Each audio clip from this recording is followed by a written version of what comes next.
가게 사는 증시 깍두기. 안녕하세요, 여러분의 중국 투자 계량기 관시유 유진호입니다. 안녕하십니까. 오늘은 양시장에서 모두 좋은 결과치로 흐뭇한 증시 깍두기 곽상준입니다. 근데 그 아웃퍼폼이라는 게 그러니까 시장 대비해서 더 올랐다는 거예요? 아니면 시장 그냥 플러스 났냐? 그냥 올랐냐? 올라도 아웃퍼폼이라고 하면은 이게 듣는 분들이 좀 헷갈리실 수가 있거든요. 아, 저를 너무 무시하시는 거 아니세요? 원시윤님? 당연히 시장 대비 아웃퍼폼이죠. 시장 수준 수익 난 걸 가지고 제가 어떻게 감히 아웃퍼폼 하겠다는 말을 할 수가 있겠습니까? 너무 과소평가하시는 것 같아요. 나하고 너무 오래 있다 보니까 저의 못하는 어렸을 때의 모습을 너무 많이 보시고 그게 각인돼 있어. 나 못할 때 너무 많이 보셔갖고 10년 전부터 옆에서 봐오긴 했지만 그때도 어리시지는 않았던 걸로 제가 사실 기억을 좀 하고요. 근데 저는 그때는 되게 못했어, 사실상. 내가 잘하고 싶었지만 말로 난 잘할 거야라고는 했지만 잘은 못했었어. 일단 저는 굉장히 존경하는 선배님으로서 늘 잘하고 계신다는 걸 알고 있습니다. 그냥 혹시나 좀 헷갈리실 수 있는 부분들이 있어서 솔직하게 얘기하세요. 솔직하게. 방송이라고 억지로 꾸미지 말고 솔직하게 얘기해. 그것도 차츰차츰 말씀드릴 수 있는 시간이 있을 걸로 보이고요. 오늘 오랜만에 중국 시장, 양시장 좀 반등을 했습니다. 홍콩까지 오늘 1% 정도 상승해서 거래 중에 축하드립니다. 네, 오랜만에 빨간 넥타이 메고 왔는데 은전한님이라는 혹시 은전한님? 그 국어책에 나오는 얘기인데 그분이 이제 은전을 계속 거지가 동전으로 모아가지고 은전 한 입을 딱 이렇게 만들었는데 그 지나가는 사람이 그거를 만들기 위해서 왜 그렇게 그거를 얻고자 했냐 했더니 그냥 이거 하나 갖고 싶었다.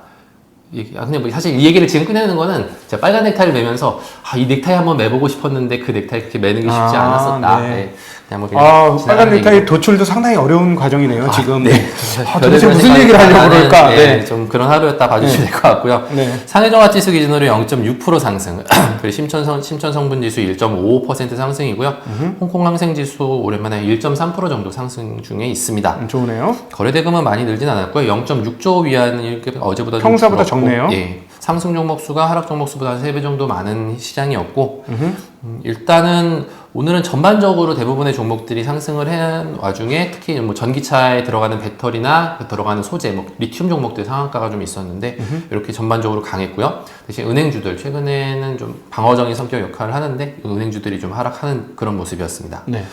최근에 시장 보면은 이제 순풍홀딩스가 연속 하한가 치면서 한번 말씀을 드렸는데요. 실적 안 좋게 나오고 뭐 기관이 갖고 있던 주식들 연쇄적으로 매도 나오면서 급락했고 어제는 이제 CTG 면세점 말씀드렸잖아요. 그렇죠, 하한가. 아직도 왜 하한가를 쳤는지에 대해서는 의견이 좀 분분한 상황인데 어제 장 끝나자마자 바로 잠정 실적이 발표가 됐습니다. 그래서 매출도 한 181억 위안 그리고 순이익이 28.5억 위안이거든요. 훌륭하네요. 그게 작년 1분기 적자였기 때문에 흑자 전환한 부분도 있고 실적이 그렇게 나쁘지 않게 나왔다는 부분들이 오늘 좀 좋게 작용해서인지 오늘 한 8% 정도 반등해서 마감을 했습니다. 대신에 그 CTG에 이어서 오늘은 항서제약. 다들 이게 보면은 외국인이나 기관들이 굉장히 선호하는 대형 우량주들인데 오늘 항서제약 마이너스 7%까지 갔다가 마이너스 3%대 정도로 해서 마감을 했고요. 뉴스가 전혀 없이 하락한 건 아니고 중국 재정부에서 이제 담합 등을 통해 가지고 의약품 가격을 지나치게 높게 유지했던 여러 개의 제약사를 적발했다라고 어제 공지가 나왔는데 여기 항서제약이랑 부창제약이 직접 거론이 됐고 상장사 중에서는 그리고 상해제약이랑 특히 저희가 지난번에 얘기했던 복성제약의 자회사도 제재 대상이다라는 뉴스가 나왔습니다. 이런 영향으로 뉴스는 며칠 전에 나오긴 했는데 이제 그 영향인지 오늘 항서제약이 좀 많이 하락을 했던 게 특징이었다. 한국에도 그 약가 제한이 있어요. 그 보험공단에서 계속해서 약가를 해서 한국 제약사들 미쳐 죽을라 그래요. 왜냐면은 한 알에 한국에서 180원에 팔았는데 외국 가면 이제 850원 정도 받아야 되는데 받으려고 하는데 야 니네 나라에서 뭐 180원 팔면서 왜 우리나라에서 안 돼? 이런 식으로 한다는 거예요. 그래서 이 약가 인하 때문에 우리 미치겠다 막 이런 게 있어요. 그러니까 사실은 전체 사회 복지를 위해서는 약가가 떨어지는 게 좋죠. 그 병원 가는 사람이 싸게 약을 할 수가 있으니까. 근데 또 이제 기술 개발을 하고 사적 기업의 이익 증대와 향후 이렇게 펼치는 것까지 생각을 하면 기술 투자한 것들이 있는데 여기 입장은 또 답답한 거고 네. 이게 상충되는 것 같습니다. 실제로 중국도 이제 이런 약가에 대해서 정부에서 담합을 막기 위해 가지고 입찰을 받아가지고 하게 되는데요. 근데 과거에 중국 제약사들 같은 경우 신약을 직접 개발해서 갖고 그런 에센스로 이제 약을 만들었다기보다는 복제약 위주로 그렇겠죠. 했던 기업들이 많기 때문에 그렇게 되면은 사실상 이제 약가 인하에 제대로 대응을 못하는 기업들이 되게 많아서 그렇겠죠. 예, 거기도 구조조정이 많이 됐고요. 지난번에 저희가 말씀드렸던 항서나 복성제약 같이 이제 대형 우량한 제약사들 위주로 많이 재편이 됐다라는 얘기를 들었었습니다. 네. 아까 이제 시티즌 면세점 오늘 반등 얘기 말씀을 드렸는데요. 중국 같은 경우는 4월에 청명절 연휴도 있었지만 4월부터 해가지고 계속적으로 이제 소비 시즌이라고 보시면 돼요. 연휴가 굉장히 길기 때문에 5월 달에는 노동절 연휴가 이제 바로 5월 달 초에 있고요. 네. 그리고 5월에 하이난에서 소비 박람회라는 거를 크게 합니다. 그래서 이제 그거도 좀 이제 소비 모멘텀이 될 수 있고, 그리고 또 단오절 연휴도 있고. 아, 단오절 때도 놀아요? 예, 중국은 단오절 또 놉니다. 좋네. 네, 그렇게 해서 이제 6월까지 이렇게 쉬고 나면은 7월 1일이 공산당 100주년 기념 행사가 있는데요. 네. 얼마 전부터 중국이 이제 각 지방 성도 그렇고 그 오프라인 소비 진작을 위해 가지고 정책들이 조금씩 나오고 있는 상황이다 보니까 네. 관련된 섹터나 종목들은 좀 관심 있게 보셔도 좋지 않을까라는 생각이 좀 들었고요. 네, 드디어 100년 됐구나, 공산당이. 100년 됐습니다. 이제 남은 공산당이 별로 없는 것 같은데, 그지? 나라 말씀이시죠? 네, 예. 유럽에 공산당 몇 개 있을 것이고, 뭐 러시아는 모르겠고, 북한은 공산당이 아니고 노동당인 거 아시죠? 당이 다른가요? 아니, 그게 아니고, 북한은 노동당이 있고 공산당은 없습니다. 아, 네, 아 모르셨죠? 예, 저 예, 잘 사람들이 북한 공산주의라고 그래서 공산당이라고 생각 아니야. 중국은 공산당인데 예. 북한은 노동당이에요. 아, 네, 제가 중국을 투자하고 있긴 하지만 네, 공산당에 대해서 그렇게 잘 아는 건 아니라서 앞으로 많이 좀 향후에 뭐 기회가 되신다면 저한테 한 자리 열어주신다면 이제 공산당에 대해서 한번 설명을 드리죠. 그러면 저희가 경제가 아니고 사회 문화적인 이치로 할게요. 경제를 또 연결시킵니다. 네, 네, 댓글이 많이 달릴 것 같고요. 네. 예, 뉴스 또 말씀드리면 옐런 재무장관이 중국을 환율 조작국 지정을 하지 않겠다라는 뉴스가 나왔습니다. 일단 15일 날 미국 시간 기준으로 15일 날 환율 보고서 재무부 환율 보고서가 발표될 예정인데요. 일단 환율 보고서에 환율 조작국 지정이 안 된다는 거는 어떻게 보면은 좀 이제는 미중 갈등이 좀 완화되는 게 아니냐라는 기대를 가지실 수도 있지만 일단은 중국 자체도 예전처럼 이렇게 무역을 많이 하고 수출을 많이 해서 이익을 내는 것보다는 내수 쪽으로 집중하려는 부분들도 있고 거기에 미국도 최근에는 바이든 정부도 그렇고 그 제재하는 방식, 중국을 때리는 방식 자체가 무역에서 다른 기술이나 인권 쪽으로 많이 돌고 있기 때문에 실질적으로 큰 무기가 될 수 없다라는 판단이 아닌가라는 생각도 들었습니다. 네. 어쨌든 이 뉴스가 나온 다음에는 뭐 달러 인덱스가 하락한 영향도 있지만 달러 대비 역에 의한 환율은 6.539까지 좀 예. 요즘 아시아 통화가 좀 약세인 이후로 쉽게 강세로 잘 못 돌아가고 있어요. 원화와 보고 깜짝 놀랐어요. 오늘 원화 엄청 강세로 뛰더라고요. 원화만 강세야. 원화가 특히 강세죠.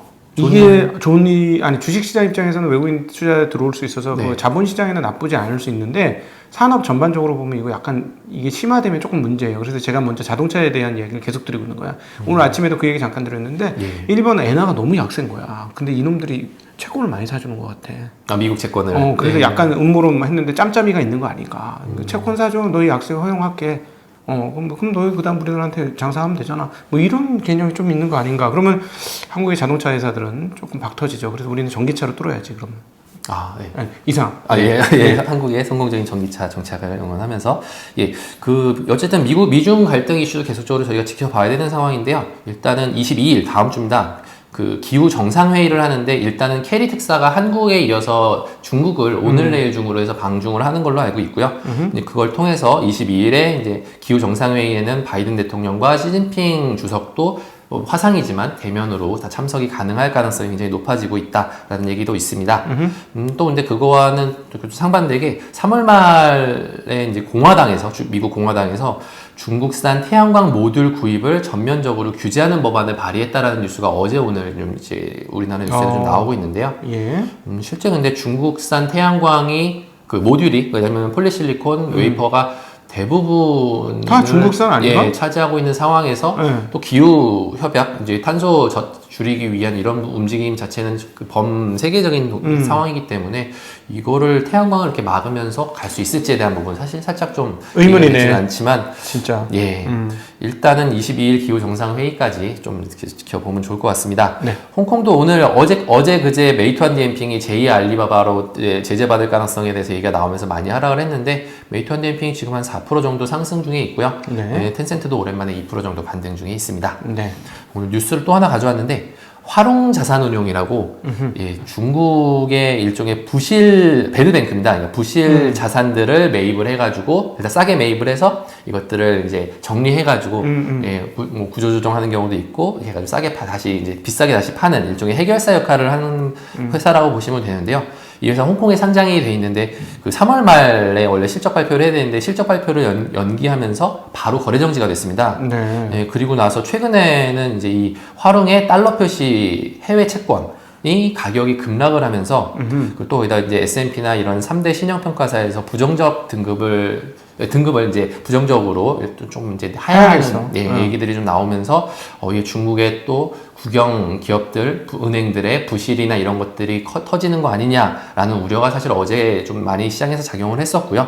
그래서 이제 좀 요를 알아봤는데 일단 이 화롱자산운용은 중국의 원래 4대 배드뱅크 AMC라고 하는데 4개가 있는데 이 중에 하나입니다. 근데 이런 4대 은행들, 4대 그 배드뱅크 같은 경우는 중국의 4대 은행 있잖아요. 공상은행, 농업은행, 공상농업, 중국 건설은행 이렇게 4개 있는데 네. 얘네들이 상장하려고 보니까 부실이 좀 심하니까 이 부실들을 이 배드뱅크를 만들어서 이 4개의 배드뱅크에다 다 넘기고서 총 2번에 걸쳐가지고 이제 그 부실을 넘겼다고 보시면 되는데요. 그렇게 한 다음에 상장을 했습니다. 그래서 지금 거래되고 있는 이 은행들의 과거라고 보시면 되고요. 그래서 근데 아무래도 근데 이제 정부의 부실을 다 떠안아가지고 뭔가 이렇게 일을 하는 역할을 하고 지분도 다 정부 지분이다 보니까 힘이 좀 막강해가지고 실제 얘네들이 하는 일이 부실자산 정리만 하는 게 아니고 은행이나 증권이나 신탁이나 선물 자산관리 모든 금융업을 다 하는 상황입니다. 그러다 보니까 힘이 뭐 무소불위의 권력을 휘두르니까 좀 부실이 심해졌었고 급기야는 이제 1월 달에 아마 뉴스 보신 분들도 있을 텐데 라이 샤오민이라는 분이 회장이었는데 부패 혐의로 바로 잡혀가서 한 달 만에 사형이 됐습니다. 저도 깜짝 놀랐는데 무서워. 예. 근데 이렇게 바로 또 금융사범이 이렇게 그리고 경제사범을 한국에서는 사용하는 경우는 없거든. 네, 중국도 그렇게 자주 하는 부분들은 아니라서 일단 사형 선고 내리더라도 집행까지는 상당히 시간을 두거나 아니면 아직도 사형이 선고가 안 돼, 집행이 안 된 경우들이 많은데 이분은 바로 집행이 되셨습니다. 그래서 그때 좀 뉴스가 됐던 부분인데 무섭네요. 원래 이제 시진핑이 자기의 권력을 강화하는 가장 중요한 방법으로 삼았던 것이 부패와의 전쟁이었죠. 맞습니다. 그래서 그걸로 인민의 지지를 엄청나게 받았고 그러면서 상대편 자신의 그 태자당과는 조금 거리가 있는 상하이방에게 칼질을 했다는 것은 우리가 익히 알고 있는 내용이죠. 그 일환이겠네요.